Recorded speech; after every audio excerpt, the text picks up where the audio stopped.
For those of you who haven't heard me speaking already, I'm the president of Iactp, and very excited to have all you folks on board for these webinars. And this one especially, this is something we've, several months ago, we decided to offer a webinar quarterly to give our members something that's some stuff they can take back and actually use in their work environments. And I think we've got a great webinar scheduled today. I know we do. And thank you very much for attending today. We have Dr. Susan Jones, who I've read several of the papers she's written on dealing with sexually abusive behavior by inmates towards correctional staff. It's great stuff. We're very fortunate to have her here today.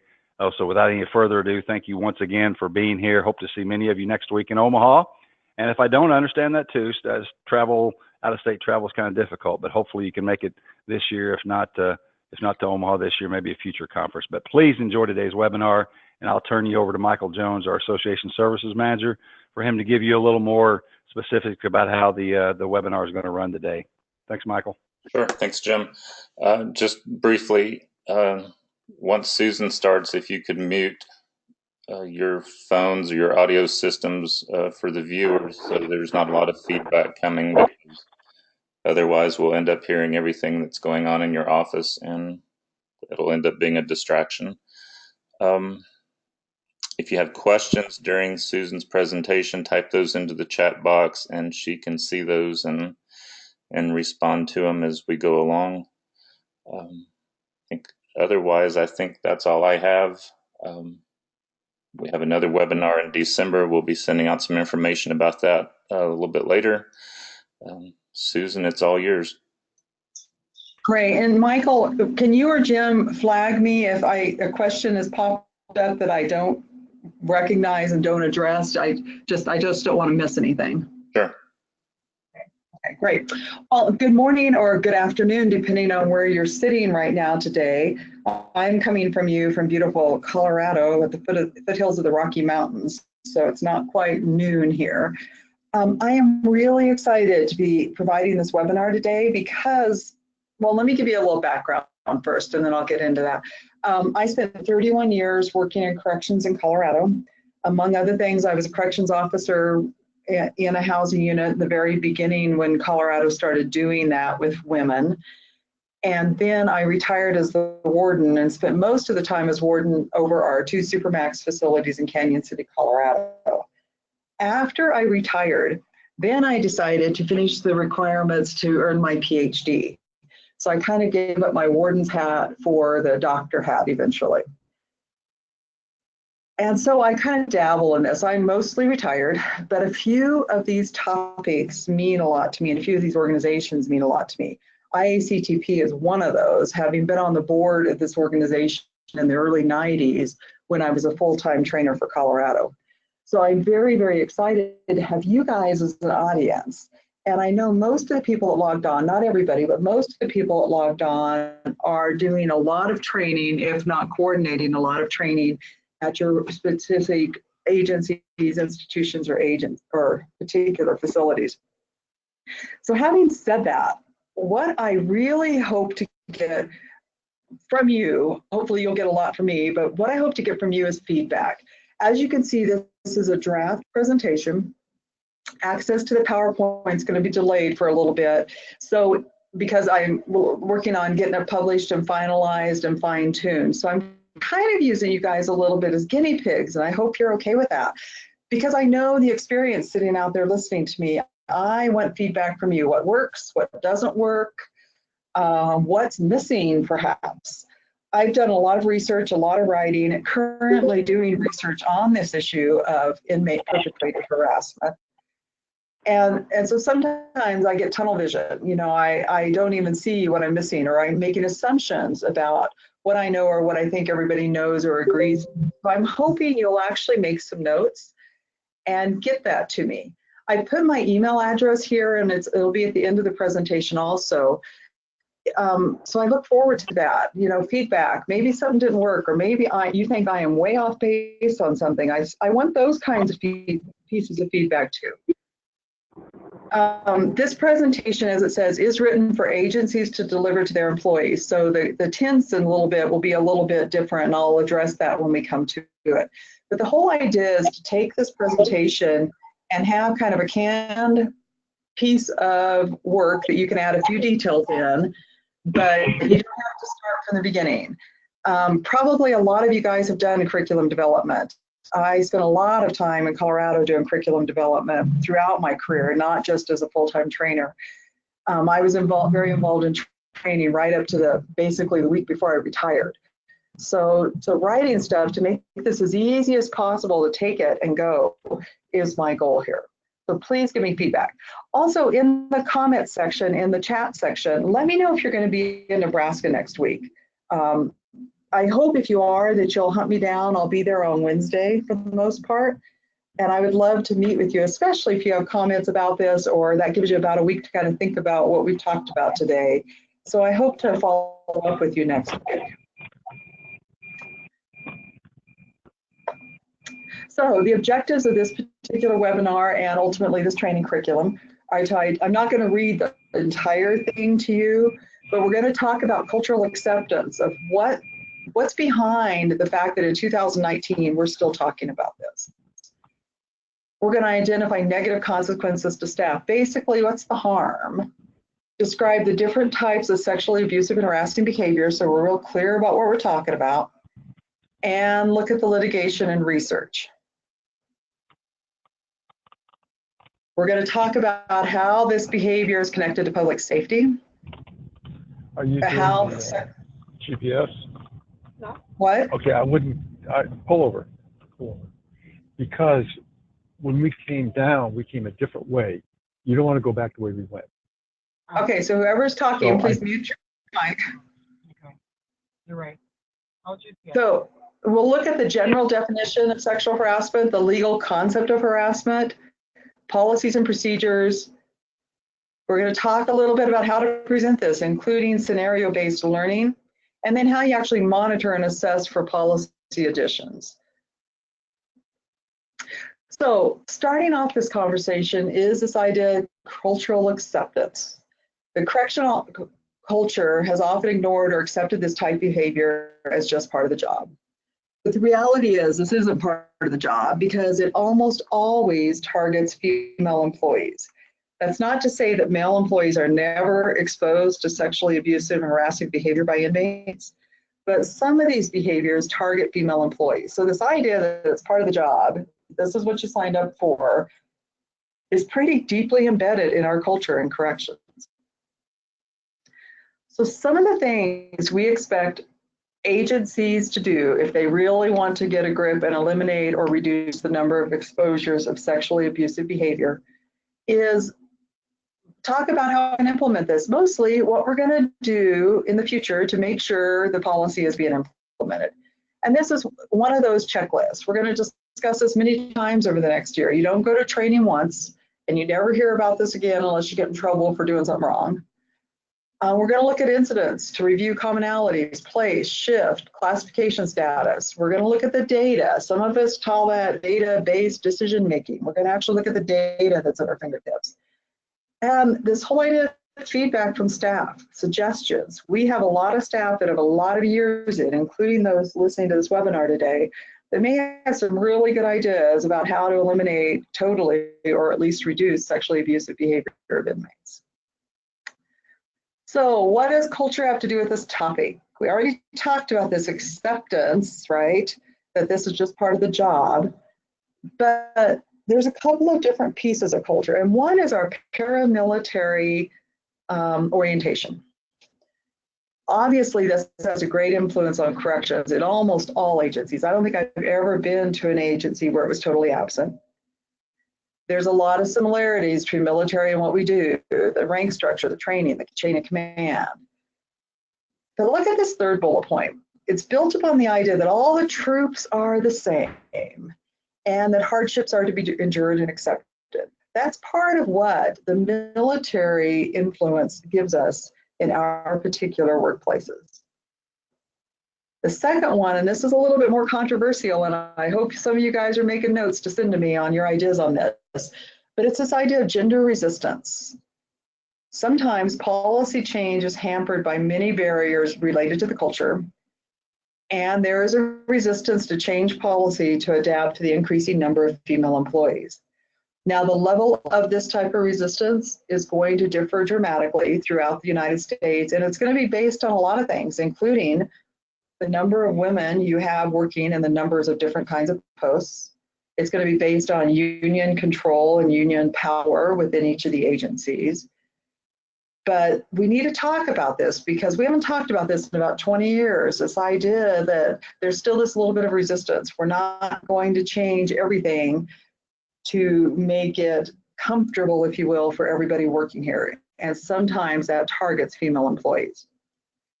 So again, I really hope you'll send me feedback on this idea of gender resistance and what you think about that. The message sometimes from our culture is that inmates harassed me and I survived. It's all about getting used to prison work, right? Anybody dispute that? You know, this idea that I had a few lumps along the way, I survived, I didn't make poor choices, I promoted, I lived to retirement, whatever it is, it's getting used to the work. But remember, we already talked about the fact that this isn't the job for everybody, this type of exposure. So what's the harm? When inmates are allowed to target some employees without consequences, they gain power. Now, I'm sure you've all seen this in other types of behaviors also, right? We all have a pecking order, if you will, in our workplace. I don't think there's any workplace that doesn't have a pecking order where some people have more power than others. One of the comments that Jim just posted that he hears a lot is, it's prison, what do you expect? And that gets back to the culture. Now, I'm not trying to say that we should sanitize our work environment to the point that we don't really have inmates anymore. They're more like Sunday school students. But it's this idea, that culture, do we accept it and do we ignore certain things because of that? The second bullet point, when members of the correctional staff don't feel supported to demand a level of respect from the inmate population, they begin to feel isolated and not part of the team. Have you guys seen that before? I grew up on a Kansas farm. I think I shared that a few minutes ago before we actually formally started. And I always thought this process was akin to being cut from the herd. And growing up on a cattle farm out there in western Kansas, I have seen livestock get cut from the herd before. It took me a long time to realize that sometimes it's about being pulled from the herd, C-U-L-L-E-D, and that means the herd threw you out. So think about that a little bit. How many times do we not support somebody and then they're vulnerable, and then next thing you know, we're walking them out because they crossed a line, criminal or professional, with inmates. So think about that piece. The third bullet point, inmates gain power and control when they can isolate staff as a member from the team, right? Inmates use this gain power to further their own criminal agendas. They love it when that happens. And all people are, no matter whether you're a man or woman, whether you've been there 20 years or brand new, whether you're working in administration or in segregation, all people are then subjected to an environment where sexual safety is in jeopardy. And sexual safety is one of those things we hear a lot about with PREA, right? I happen to also be a certified PREA auditor. And so the connection between PREA and a lot of other things is pretty easy for me to see. And we're going to talk about that a little bit more. So the behaviors we're actually talking about here are these 6 categories: sexually abusive, harassing, and verbal abuse, basically verbal abuse. We've all been subjected to that, I'm sure. But think about that sexually abusive verbal abuse, the gestures. And I don't have to go into a lot of detail on the gestures, I'm sure. But what about this third one, exhibitionist masturbation? And I define it as masturbation in plain view of staff in order to intimidate or harass them. Unwelcome physical contact to include touching and grabbing, and threats of sexual assault, attempted or actual sexual assault. So that's kind of a continuum, right? From the least serious, perhaps, verbal abuse, all up to the most serious of actual sexual assault. So when we talk about sexually abusive, harassing behaviors, these are the things we're talking about. These are the things that sometimes, especially the first 2, and maybe even exhibitionist masturbation, we kind of accept as being part of the job. So litigation, there's a lot of litigation out there pending right now. There's a couple of big lawsuits that I want to talk about. The most startling is this one at Coleman. Coleman is a Bureau of Prisons facility in Florida, I believe. And basically staff sued. Inmates would grope at female staff, catcall, even put their penises through tray slots in the cell door. Staff involved in this case include officers, teachers, nurses, and office workers. Look at the bottom bullet point. That cost $20 million was the settlement. And it's perhaps the largest settlement for a class action sexual harassment case in the United States in any environment. Think about that, $20 million. Now, there have been other cases. I'm sorry, I'm going to back up a minute. There have been other cases, perhaps the first notorious one, if you want to call it that, in about 2004, I believe, was Freitag v. Ayers out of the California Department of Corrections. And I didn't see anybody from California joining us. Is there anybody out there from California? If you could type it in, I would love to see that. But what Freitag v. Ayers did in over 10 years ago is it gave us a really good outline of how to keep from being another $1 million payout. Unfortunately, a lot of us didn't get the memo on this. A lot of us thought, well, I thought, well, that's California. It certainly doesn't apply to anywhere else in the United States, right? Because California is different. They're bigger, they're whatever. And a lot of us didn't take the clue from what happened over 10 years ago in California and start making changes in our own environment. Research has also has dabbled with this. I won't say talked about this a great deal, but we dabbled with this in research. Worley and Worley in 2013 actually started addressing this, calling it public I knew I was going to stumble over that word, as an aggressive form of I'm having a tough time today, behavior designed to harass, antagonize, or unsettle employees, especially likely to victimize female employees. They went on to say that inmate boundary violators use it as a strategy to figure out whether that staff member is open to an inappropriate relationship and as a gauge to determine if the employee is weak or down for other things. And I see some of your comments. One of the comments I just saw is sometimes we see if staff aren't getting what they need from staff, they will get it from the inmates. So we've already, and I think Jim posted that one, already kind of broached the subject of how we've got those employees to switch teams, if you will, culled from the herd, as I talked about it.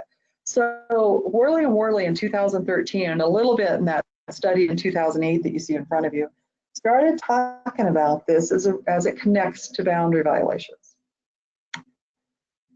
Then we have a case that was actually done, or a research study that was actually done in Colorado in the early 2000s. It was published in 2009, it looks like, that talks about this idea of how sex offending behavior in prison is connected to community risk. And it's the only study I've ever found out there on this. It's the only conversation on any level I've ever written down that I've ever found on this. So if you know of something else out there, I would love for you to share that with me. But what they did is they started looking at the behavior of people in prison and then followed them into the community a little bit. Again, from this particular article, they talk about sex offending behavior in prison is a significant risk indicator for new arrests, including sex offenses and violent offenses. And I didn't put this on the PowerPoint, but they also went into the fact that if you have somebody that's sexually misbehaving in prison, they are more prone to sex offenses and violent offenses at a higher rate, even if they had no sex offense background before that was documented the first time in prison. And in this study, 62% of the prison offenses were hands-off that included what they called indecent exposure, but it also included stalking and other forms of harassment. So like I said, this is the only study of this type I've ever found out there, and it just happened to be done in my home state of Colorado. They conclude that prison sex offenses are a strong indicator of risk. Ignoring these crimes, and see they use the word crime, not just some incidental thing that happens in prisons and we don't really, address, but ignoring these crimes compromises safety in the institution as well as the community. And it affects public safety. And this doesn't get a lot of play out there. When's the last time you saw this topic brought up when we're talking about inmates perpetrating harassment on staff? They also talked about, and this idea of referral for additional criminal charges, because in the study, they talked about this is a crime, right? We know from my experience in Colorado and talking to people around the United States that many nonviolent institutional offenses are not prosecuted in the courts and don't become part of the inmate's criminal record. And there's lots of reasons for that. I've had discussions with district attorneys, more than one, and a lot of it comes down to money and time and the fact this guy is in prison anyway. So what we know about prior sex offending behavior is it's one of the strongest predictors of subsequent sex crime arrests and convictions. So allowing this behavior to occur with no consequence is a threat to public safety. And again, we're talking about this sex crime as a crime again, because if somebody is, let's go to exhibitionist masturbation. If someone is doing that in Walmart, we're probably calling the police, right? We're not going to stand around and discuss the fact that, well, it's Walmart and these kinds of things happen in Walmart. And if you wanted to go to shop there, well, you kind of get what you get, right? That's kind of the same thinking when we say this is part of the job, isn't it? So what has been tried and what has not worked? Let's look at that. The first one is ignoring the behavior. What happens when you ignore sex offending behavior? Anybody want to type something in or shout it out if you've got a microphone?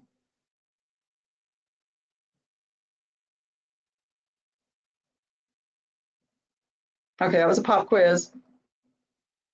When you ignore sex offending behavior, it escalates.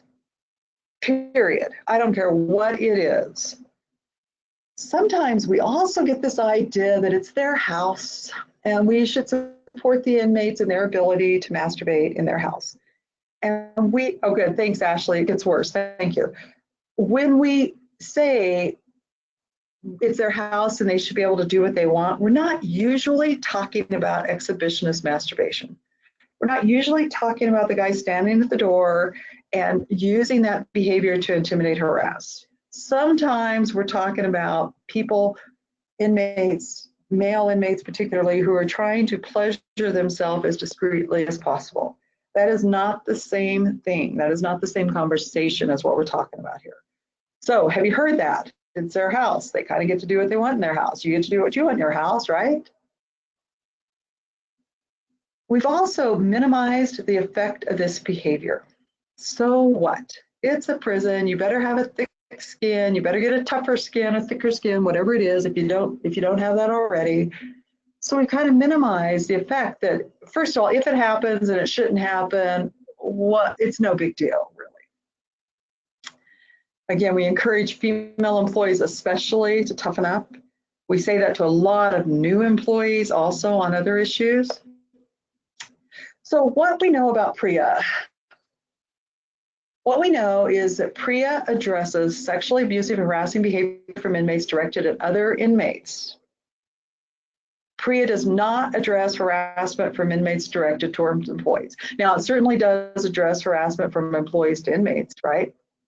And it addresses harassment from inmates to inmates. But it doesn't go that other step, which to me seemed like a pretty obvious final step if you're talking about an environment of overall sexual safety. PREA does not address harassment from inmates directed towards employees. Now, there's a lot of confusion on that out here. A lot of people, auditors, wardens, PREA compliance managers, kind of get confused on this piece because it seems like we're kind of talking about the same kinds of negative sexual behavior, right? So think about PREA as we go through here. Some places have included this behavior in their PREA policy. And if an agency wants to do that, more power to them, but it also means that if you're being audited under PREA, then you have to make sure all of the steps for PREA are addressed every time one of these incidents occurs. And I'm not sure from a management point of view that's a great idea. From a philosophy point of view, I think it's a fabulous idea. So think about that. And I hope the PREA people on this webinar will give me some feedback on their thoughts on that.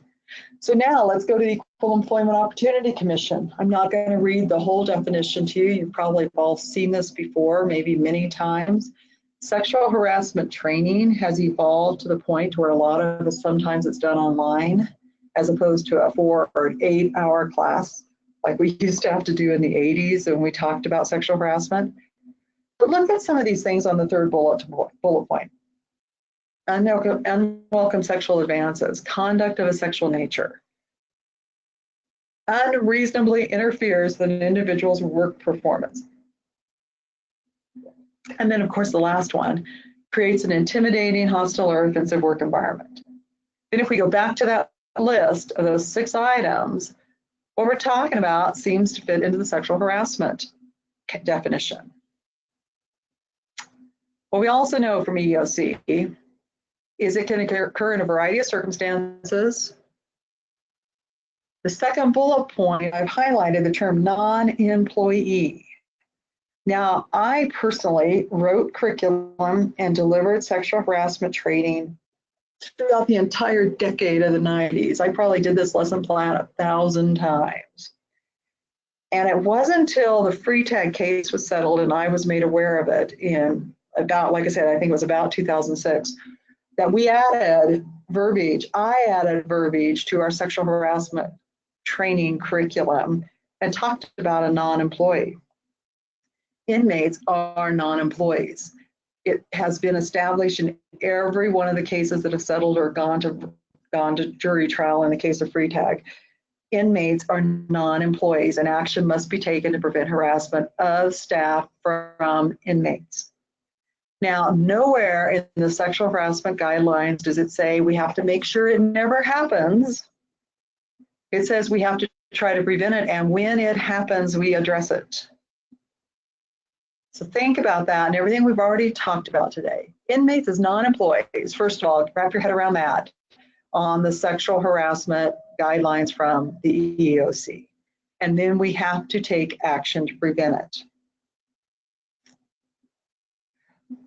EEOC continues here, talks about the employers liable for harassment of non-supervised employees or non-employees. Very, very clear in their mind. What hasn't been clear in corrections is what I just stated. I'm going to go back one, that inmates are such people. Inmates are non-employees. They count under the EEOC guidelines. And what we know from the recent litigation is the courts have upheld this particular interpretation. So what will be done? This is, again, a guideline for agencies where you would go in and put in your own particular steps.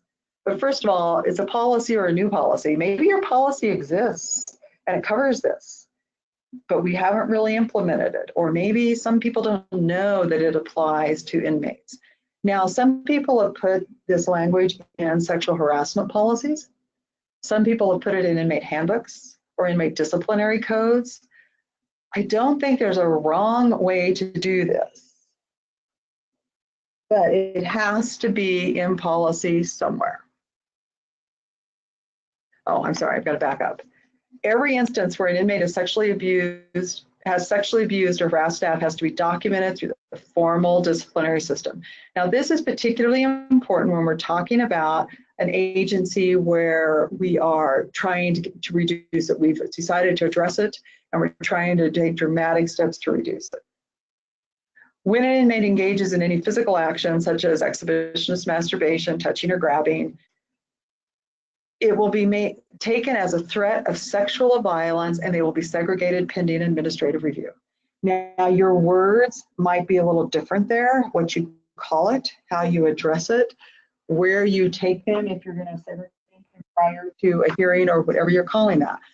But these are some of the ideas, some of the really specific policy steps that can be taken and implemented in every agency, and it gets people's attention.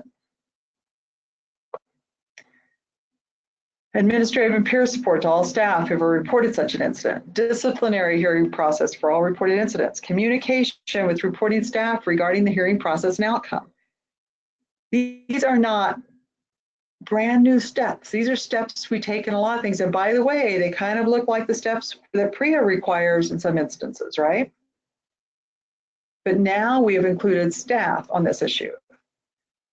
Some of the potential disciplinary measures listed at the bottom, a lot of these I got from the California regulations based on the free tag lawsuit. And they're readily accessible out on the internet. If you can't find them, I'll be glad to send you the link. You just email me. But exposure control jumpsuits, we call them different things in different agencies, but they're jumpsuits made to make it more difficult for an inmate to expose himself to anybody. Visiting will be limited to non-contact, loss of privileges, loss of good or earned time, change in housing placement.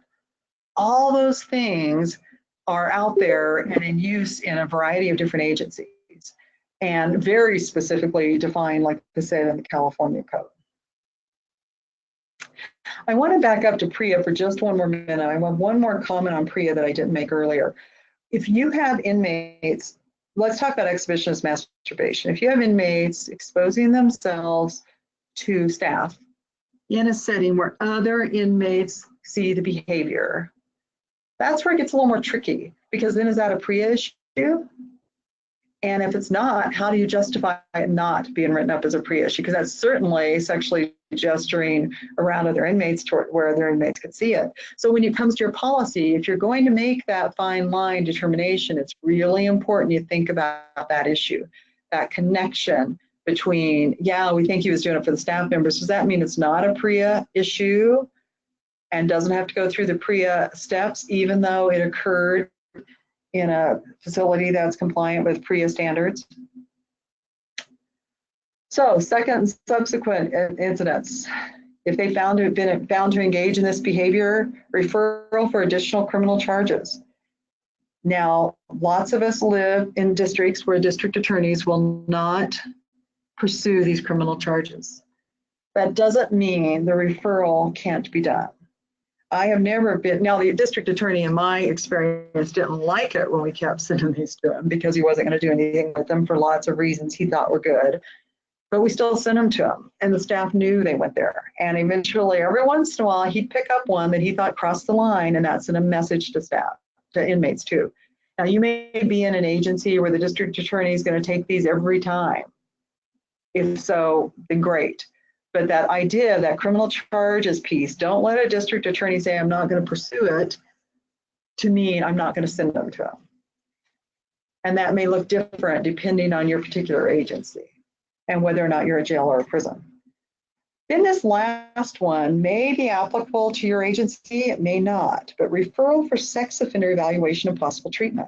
Because remember that study I talked about in Colorado from Heil and Allmeyer and those people in 2009? They actually labeled this as sex offending behavior, not just inmates trying to clear the tier or get out of something or to run female staff off or the female teachers or whatever it is. So this idea of referral for sex offender evaluation has been used in some agencies, particularly in Colorado. And it was a very big stick, you know, that carrot and the stick idea. Inmates knew that if they got written up for this, they'd be on the sex offender evaluation list, which had hundreds of people. And that meant lots of things, like it changed their job assignment, it changed where they could live, it even affected their release dates in some cases. So this last bullet point may work in your agency, it might not, depending on how you're set up. So think about that. So at this point in the curriculum, we break into groups, and the scenarios that go along with this curriculum that will be available as soon as I have it finalized, they're pretty long, but the other thing they have with them is they have the answers. And I have seen that in lots of scenario-based training, we don't always provide staff with the answers. And so then you're up to what are those particular trainers going to think was the right approach and how did they do? And so we went to a lot of detail on exactly what should happen in each scenario. And we tried to write scenarios. I think there's about 15 of them, if I'm not mistaken. We tried to write scenarios that would be applicable to almost any kind of agency, no matter how big or small, whether it was a prison or a jail, and for all sorts of different classification levels. So like I said, I will be glad to get this to you, connect you with the publication of this when it's finally done. But again, we try to make this as specific as possible. And like I said, the answers are there. And then of course, we're gonna ask each group to report their conclusions. Now, why do we do scenario training? Let's talk about that for a minute. A lot of times as a trainer, I would throw a role play out, or a role play scenario when we were ahead of schedule, when we had some kind of delay, we couldn't release the class because of maybe we were on lockdown or whatever. So sometimes I began to see scenario-based training as a filler, a time filler. And of course, nobody likes it, right? Sometimes the trainers really like it, but usually the people in the class don't like doing role-playing or scenario-based training. But if you think about scenario-based training as a way to practice skills, which of course is what it is, right? In this particular topic, we're actually letting people talk through a scenario, and that's one of the ways we change the cultural response. It's one of the ways we change the cultural acceptance of the issue. And so this idea of the scenario-based exercises, depending on who your audience is a critical piece. And so when you see this in a curriculum, you have, as a trainer, have to make sure you save time for it, that you're not going to rush through it at the end, or you're only going to do it if you've got leftover time. And I got to tell you, I was that trainer more than once. You know, we skipped through the role plays if we were running behind, or we added to them, and we made up our own scenarios, and we made up our own answers too, by the way, to those scenarios if we needed to fill. But I didn't do scenario-based exercises justice. I didn't give it the credence it really, really needed. And that's practice time. That's how culture change begins in training, and maybe actually continues afterwards.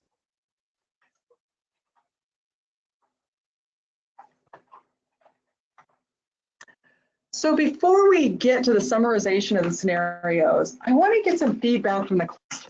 Does anybody, or from this webinar, does anybody have any feedback for me yet on what you've heard, what I've said, in terms of this woman is crazy and I can't wait for this webinar or anything?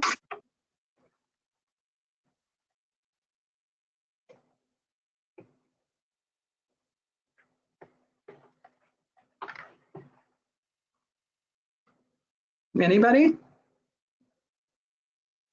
Can you repeat the question?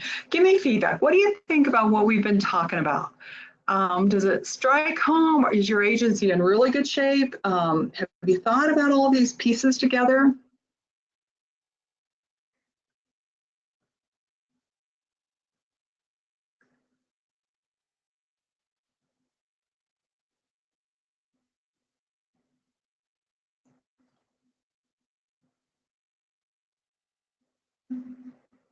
Great. The emphasis on scenario-based exercises is important. I agree. When we get done with the scenarios, these are some of the big takeaways. And number one, we already talked about number one. When sex offending behavior is ignored or not addressed, it escalates. I'm looking back through comments. First time we've ever been hearing about this. John Lavery added that. John, what agency are you with, if you don't mind sharing that? And then Ashley added this idea, what about the community perspective, working with probationers? So again, this one might be modified a little bit, but these concepts are still the same, right? Oh, thank you, John, Rhode Island. The concepts are still the same because you have probation. Let's get back to probationers for just a second. Sometimes you get people with institutional behavior histories. Maybe a lot of times you get those people. What do you think about a document that actually tells you what really has gone on in the institution, especially around sexually abusive behavior? That may change the way you set conditions. It may change the way you supervise. But the reality is we don't document this in a manner many times that somebody else can get to. Sometimes we document in a logbook, and of course that's not going to get to probation or parole or a community corrections facility or a peer treatment facility, whatever it is. So that's one of the reasons I really stress it has to be the formal disciplinary system and referral for outside charges. Because without that, we're setting people up to be out there supervising a probation or a parolee, for instance, without all the information that they really need. So number 2, staff must address the smaller issues when they're still small. We know that. You know, you overlook something, and I don't care if it's just someone bullying in the day room about controlling the TV, if you guys have that situation in your agencies. You overlook the small stuff, they do not go away, do they? Same thing with these issues. Sexually offending behavior escalates. What about number 3? I say institutions should hold inmates accountable based upon the word of the staff member. What do you think about that?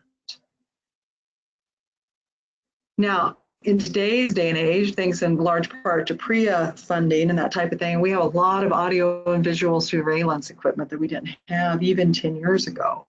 So lots of times we can get corroborating evidence. But let's say there isn't any. Let's say it was out on some work gang and it's really just the inmate's word against the staff member's word. It seems kind of crazy that I have to write down number 3, that we're going to hold an inmate accountable based on the word of the staff member. In some places I've been and talked to, that doesn't always happen. And that may be very controversial in your particular agency, by the way. Number 4, when possible, convene your work group together to reemphasize the policy and processes. So let's say you're trying to eliminate this or at least reduce sexually abusive behavior. That means you have to talk about it once in a while. That means you have to get everybody together and remind people that this is a big dang deal and we're serious about it. And then number 5, transparency is key. That's for inmates, that's for staff. The inmates misbehave, they know it. Other inmates know that inmate has been held accountable. Their staff know that particular inmate's been held accountable for this type of behavior.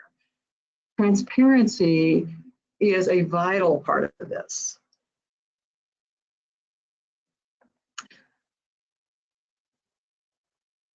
So we're not going to go back through all the objectives. For some reason, I made these really small and harder to read.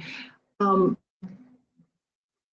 this idea, a couple of things I wanted to point out. I think it's the 5th one down that talks about this connection between institutional behavior and public safety. Not talked about a lot, not researched a lot. Hopefully that's going to change here in the next few years. I actually have some people that are interested in that type of research, so I hope that gets done. And then the next one talks about sexual harassment in general. What we know about sexual harassment law from our online training or from our curriculum or as trainers in it, or maybe from the litigation coordinator coming in and giving everybody a 5-minute spiel at roll call, however you guys handle that. We have to take that next step and look at inmates as non-employees, and those 2 things are connected. And then the last bullet point talks about monitoring and reassessing policy changes and additions, because we all know people, and hopefully I haven't been guilty of this too often, where I want something done a certain way, I'm the warden, I issue a memo and I go on to the next thing and expect everyone to do what I said. And sometimes that worked, not very often, I gotta tell you. But when you send out a memo and you move on and you never look back and you never check and you never go talk to people and you never follow up to see if anybody is doing the new thing, whatever it is, in this case, holding inmates accountable to the way they treat our staff, sometimes that means nothing is happening. And so this idea of monitoring and reassessing is a critical piece of this. These are some of the resources I used. If you see the 3rd bullet point is that Freitag v. Ayers lawsuit. Again, probably a real foundational piece for any kind of curriculum or policy development, especially when you pair it with California's regulations that were developed as a result of that. They are very, very thorough.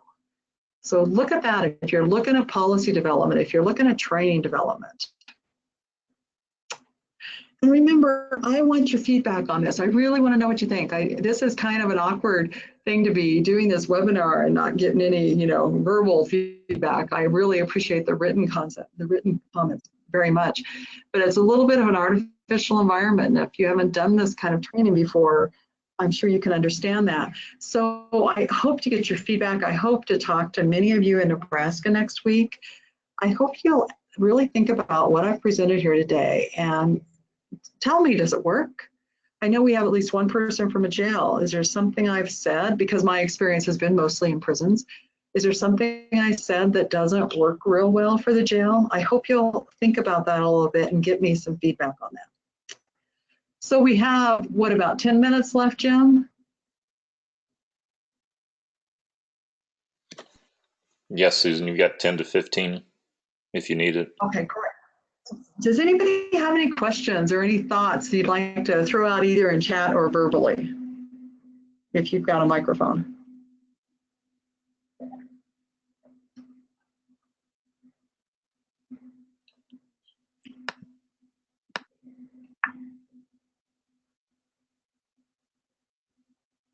Hey, Susan, I see that John Lake, Rhode Island, had a question on the chat. Oh, I missed it. What was it? Can you read it?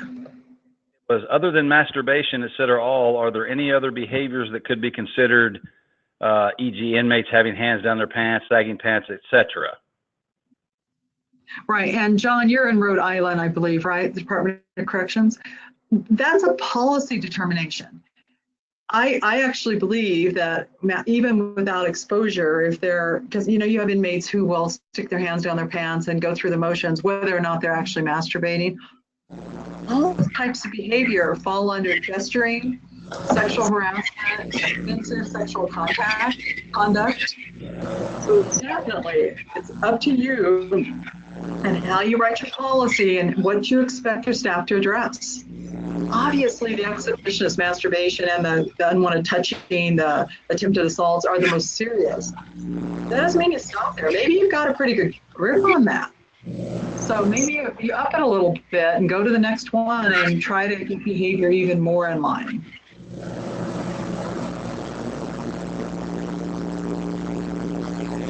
Does somebody have a question? I know someone unmuted their mic. Did you have something you wanted to add? No, I think I completely missed it. I thought it started at 1. You what? I thought this webinar started at 1, so I think I completely missed the whole thing. I am sorry. I think it'll be recorded and available. Is that right, Jim or Michael? That is correct, yes. Great. So if you can make sure you reach out to Michael or Jim, they can get that to you as soon as it's available. I'm sorry you missed it. No, that's okay. I think I misread the email. I think I was on the wrong time zone. Certainly understand time zone problems. Time zone would be a challenge. I think Ashley had asked that you back up to the reference page too, Susan, Okay. if you could, or Mike, could you back it up? Great. There you go. And those are just some of the ones I talked about today. It's not a full list of the litigation. I see that Coleman's not even on it, even though I talked about that in the slides.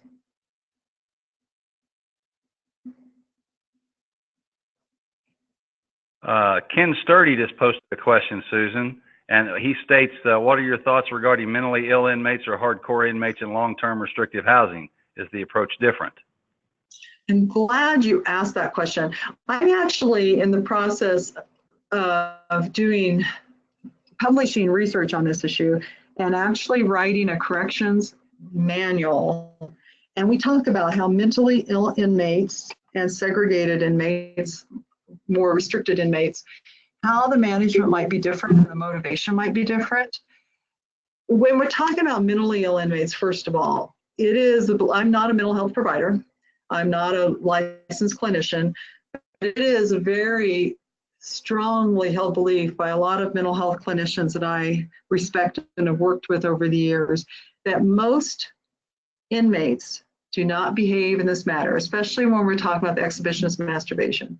Most inmates don't behave like that, and most mentally ill inmates don't behave like that.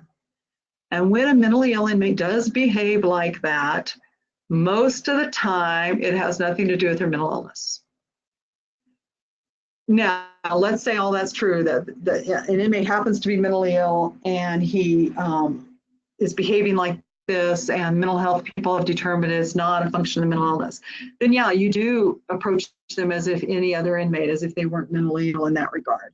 Depending on your disciplinary process, you may have a consultation, or you may have to have a mental health person involved in that process, depending on what your rules are. But being mentally ill doesn't get you a pass at this. Dr. Jeff Metzner out of Colorado has been in lots of agencies doing lots of litigation work, basically as an expert witness usually. And he very firmly believes that there's such a small percentage of inmates who are really behaving in this manner because they can't help it due to mental illness. And so treating mentally ill inmates within your structure in a very accountable manner as a disciplinary behavior approach, in my personal experience with the mental health units, has worked very well. I have been in other places where, because they have that mental health diagnosis, mental illness diagnosis, they aren't held accountable for anything, including this type of behavior. And most mental health clinicians, and I know we have at least one with us today, don't like that any more than we like that, because it makes all the rest of the treatment goals and structures and processes much more difficult to deal with. Now, long-term restrictive housing, let's talk about that for a minute. We call it different things, whether it's solitary confinement, administrative seg, restrictive housing, you may call it even something else different. Many times the motivation for behaving in this manner is different in those environments. The accountability measures may have to be different also, because for one thing, these particular guys, inmates, don't have a lot to lose. We've taken a lot from them already. So it really gets down to motivation. And one of the people that I collaborated a little bit on this publication we're doing is, like I said, Dr. Jeff Metzner. And he is a firm believer, and I don't disagree, he is a firm believer that if people are behaving like this in a 23-hour lockdown type environment, many times it's about conditions of confinement. So what else is there in the environment? Maybe it's not about taking away more privileges. Maybe it's about listening. Maybe it's about giving that particular offender the opportunity to reach out and communicate. Or it can be just like with every other inmate we've talked about, a disciplinary matter where that person needs to be held accountable and know that there is accountability for that type of behavior. It's not going to be overlooked just because we're in a 23-hour lockdown, or maybe just because we don't have any women working in the unit normally, so then the females who may be nurses or teachers or officers from different areas, whatever, come in. We need to be holding inmates accountable to the same standard of behavior. Now, I said at the beginning that sometimes this occurs towards male staff. And our research that we're doing does show that lots of male staff have reported being exposed to this type of behaviors occasionally. But what we have found over and over in the research we've already published and we are currently in the process of publishing is, even though male staff members see this behavior happening, the frequency of which female staff are exposed to it is significantly higher. And usually when male staff see this type of thing happening, it's because they're working side by side with female staff. So the idea that some environments inmates need to be held less accountable. I think you hold inmates accountable in all environments, whether it's probation and parole or 23-hour lockdown, but the way you do it might be a little bit different. So I believe it's Ashley wrote specific pointers for working with these inmates once they're on parole or later placed on probation or living in the community. Yeah, once people, the big takeaway as far as I'm concerned for the community supervision, no matter what it is you have to depend upon the institutional people to have documented this so you know what you're dealing with. Then let's say you get a guy on your caseload, he doesn't have a conviction of a sex offense, but he has a lot of documentation that really addresses this type of sexually misbehaving in prison. I think it is vital that the caseworker, the therapist, the clinician, whoever it is interacting with this person, puts him on notice that they wrote it down and I read it, and it's going to make a difference on our relationship and your freedoms, and it be very, very specific that they're being held accountable for it too, whether it's conditions of supervision or maybe conditions of treatment once they're in the community.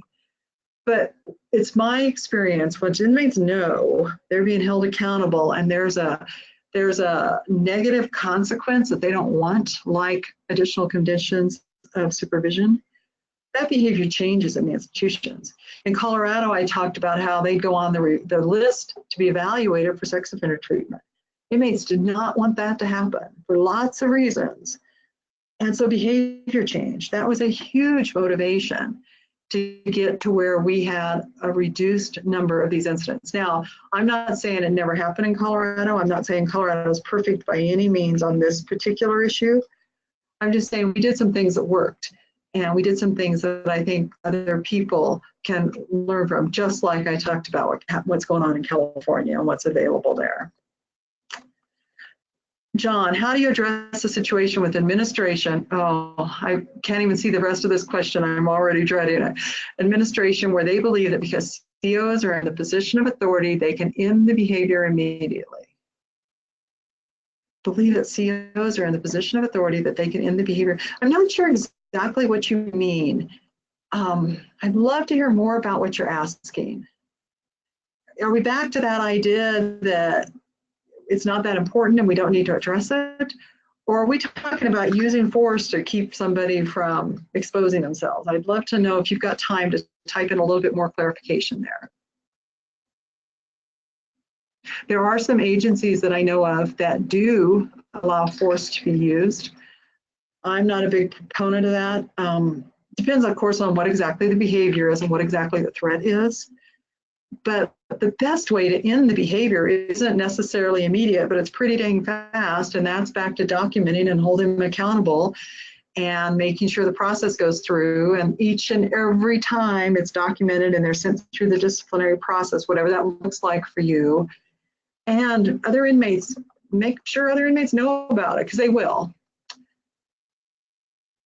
So John, you added, COs can tell the inmate to stop so there's no continued behavior. Well, in some cases, I agree, by ordering an inmate to stop, they may actually stop the behavior.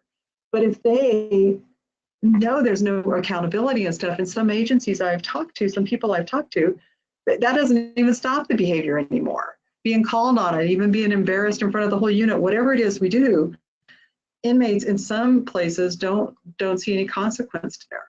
So that doesn't stop the behavior. I hope I've answered your question, John. If not, please follow up with me on an email and maybe we can reach out and even have a phone call. Any other questions or comments? Did I miss anything, Jim or Michael? Susan, I think you captured everything that I saw, and I just once again want to thank you very much for sharing your time and expertise with us today. And I'll just remind everyone that I've responded to a few private chats. This workshop is Michael's recording it, and it will be available on our website, www.iactp.org. Am I correct about that, Michael? Do you want to add anything on that? Yes, it will be on our website, and I will email all of the people that were registered today with the link. Awesome. Great. And then don't forget, email me if you want to be advised as soon as the final curriculum is published, including those scenarios that I talked about. I would love to get you that. I don't expect that to happen till January. So you're more than welcome to take what you see here and use it as you need to if you can't wait till January, if your agency is going in a different direction quicker. But I hope to have a very, very polished product available soon. Awesome. Thank you once again, Susan, and see you next week. Great. And let me know if you guys are in Nebraska, please come tell me. Come introduce yourself. Awesome. Thank you all. Thank you, Susan. So your evaluation, Michael will be sending you. We'd love to get your feedback. Great job, Susan. Thank you. Thank you.